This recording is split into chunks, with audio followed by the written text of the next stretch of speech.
Do you have a family recipe book? Does it have a recipe for curing the plague? Or how about the bad hoof of a cow?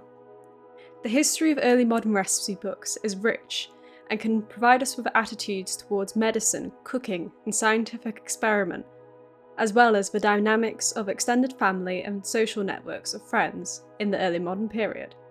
So today, we're going to talk about the curious history of recipe books. Hi, my name is Bose. I have an MA in Early Modern English History, and on this channel we talk about the history you don't learn about in school. What were recipe books like, and what did they contain then, in early modern England? Very broadly speaking, there were two types of recipe books. The first one is more formal cookery books and manuals and guides which were published with recipes and guidance on cooking. For example, Hannah Glass's recipe book, The Art of Cookery Made Plain and Easy, published in 1747, was rather famous to contemporaries and historians today because of its aim to explain cookery recipes in simple language that more people could understand, because previously many cookery books were either written partially or wholly in French, limiting their access to those who were literate in French.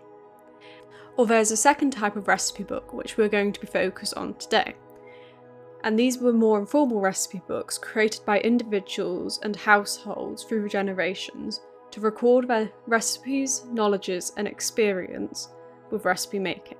The majority of these household recipe books were handwritten, with indexes for easier navigation, and they also often contain trial runs of recipes that the household tried, and whether or not they were successful, and tweaks made to the recipes over time. They were often also penned by a number of the household members and passed between generations of the family. These recipe books frequently contained cookery recipes as well as medicines and cures for both animals and humans, and this is largely because access to professional medicine in the early modern period, even for the most elite households, was difficult to come by because there was few doctors in the country and they were very expensive. As a result, the household was responsible for their own health, and recording of recipes and cures therefore became paramount for them. For those with the literacy and time to do so, creating recipe books was such a popular pastime, and also an essential activity for many. As a result, hundreds of these recipe books survive in modern libraries and archives because of the importance that the early modernists placed on their recipe books.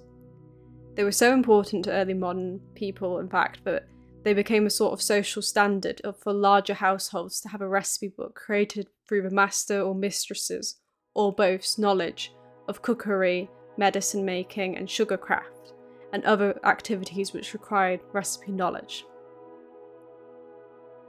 Seeking of recipes from extended family and friends, and recording these recipes became established household practices, and a popular pastime for some. If you are interested in exploring some of these early modern recipe books, then you might like to look at the Wellcome collection, which has a host of these digitised recipe books and is what I used for the creation and research of this video.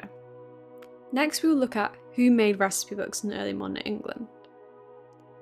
There is often a stereotype today of recipe books being linked to older women.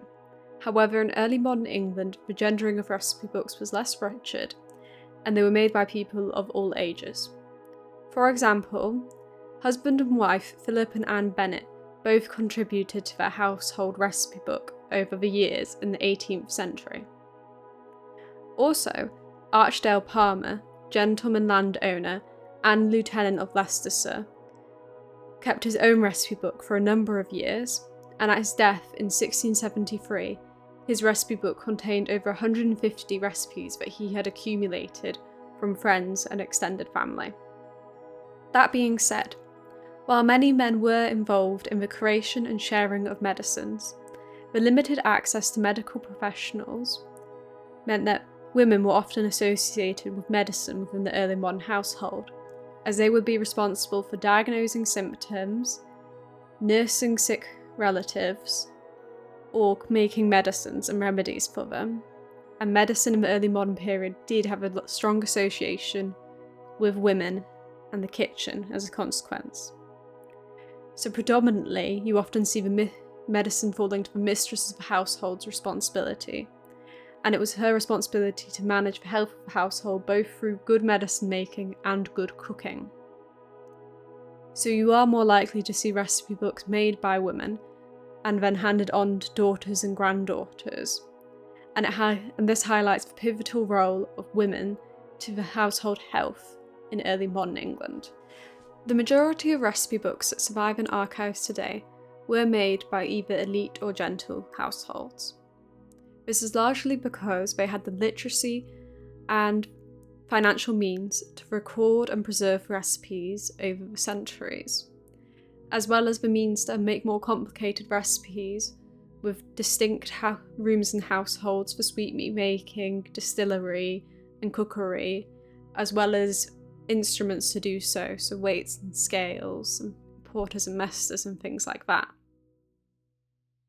This though, the key fact to many survival of these recipe books is the fact that families placed such importance on them that in these big households they were often preserved along with legal and financial documents, allowing them to survive through time, and that they were also treated as heirlooms for many, and they were passed through wills and families. For example, Lady Joanna St. John bequeathed her 2 recipe books in her will to her granddaughter and daughter respectively, allowing it to survive down through the generations better than someone whose didn't. Further down the social scale, you obviously would have had people who had knowledge of recipes, but these may have been passed orally between family members and friends who lacked the means to write them down in books. Or people who did write these recipes down, their books were simply lost. Overall though, recipe books provide valuable insight to knowledge-sharing practices of early modern England, as well as the cures used and recipes for cookery for households. I hope you enjoyed this week's video, and please join me again next week for another really random, really interesting video on history. Thanks all for watching, and that's all for now. Bye!